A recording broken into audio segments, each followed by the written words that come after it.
In today's video, I'm going to teach you how to record refunds in QuickBooks Online if you need to return money to a customer.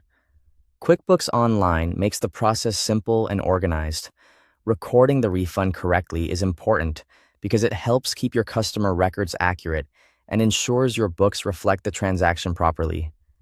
In this walkthrough, I'll guide you through each part of the process so you can complete it confidently. Start by opening QuickBooks Online and signing into your account. Once you are on the main dashboard, look for the plus new button. This is where you create many types of transactions in QuickBooks, including customer refunds. Click plus on new to open the list of available options. From there, select Refund Receipt. This form is specifically used when you're giving money back to a customer for a product or service that was previously paid for. Choosing the correct transaction type matters, because it helps QuickBooks categorize the refund properly. Next, choose the customer who will be receiving the refund. Make sure you select the correct customer profile so the refund is tied to the right account and transaction history. This can be especially helpful later if you need to review past activity or answer customer questions. After that, enter the refund date. Use the date the refund is being issued so your financial records stay accurate and your reports reflect the right time period. Keeping dates consistent is a small detail, but it can make a big difference when reconciling accounts. Now add the product, service, or amount being refunded.